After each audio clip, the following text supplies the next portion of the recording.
Almost everyone is familiar with the most commonly used file formats for audio. Let's see, WAV, AIFF, and MP3. But what about AAC and WMV? What's the purpose of the existence of these separate formats, and why do they extend the list of all these available formats to save as? Is there any real difference between which extension a particular file is saved as long as it's appropriate for the media being saved? You know, you guys ask a lot of questions, but I believe I should probably provide some answers because that's why you click in every week. Okay, so here's a guide to file formats. First, some technical jargon.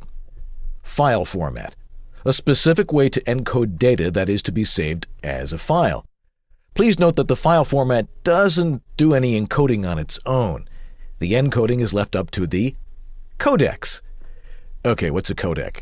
A codec is a program or algorithm that encodes or decodes data to convert a file between these different formats. The popular media codecs are generally for shrinking a file, what we call file compression, not to be confused with audio compression. Bitrate. Okay, bitrate is the number of bits processed per second by your computer. To put things into perspectives, MP3s have a bitrate of about 128 kilobytes per second, while CDs generally have bit rates around 1.4 megabits per second. Sample rate. Sample rate is the number of samples of audio carried per second, measured in hertz or kilohertz, 1 kilohertz being 1,000 hertz.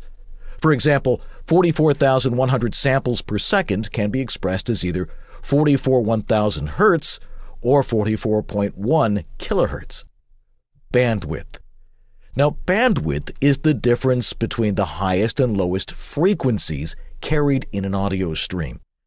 The sample rate of playback or recording determines the maximum audio frequency that can be reproduced. Okay, now that I've sufficiently lost you, let's explain audio file formats. Okay, AIFF and WAV.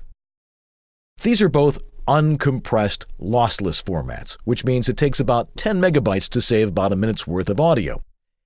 AIFF was developed for Apple's operating system, and WAV for PCs, although both formats are compatible with both operating systems.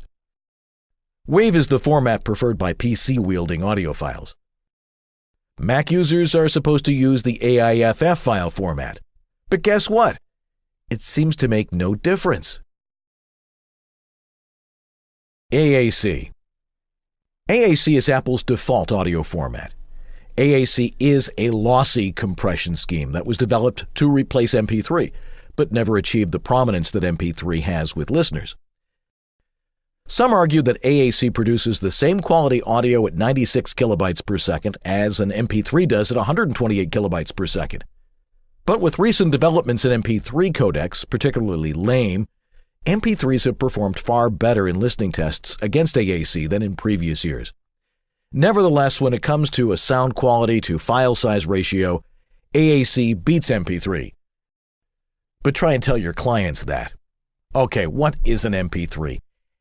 An MP3 is a form of file compression. It's an acronym that stands for MPEG-1 Audio Layer 3. And how does it work? As a form of compression, MP3 is based on a psychoacoustic model which recognizes that the human ear cannot hear all the audio frequencies on a recording. The human hearing range is between 20 Hz and 20 kHz. When a sound is compressed into an MP3 file, an attempt is made to get rid of the frequencies that can't be heard. As such, this is known as destructive compression. After a file is compressed, the data that you get rid of on an MP3 can't be replaced. When encoding a file into MP3, a variety of compression levels can be set. For instance, an MP3 created with 128 kilobyte compression will be of greater quality and larger file size than one with 56 kbit compression. But the more the compression level decreases, the lesser the sound quality. For example, with waves, have you ever done any telephony where you have to compress to an 8-bit wave ULAW? It ends up sounding like this.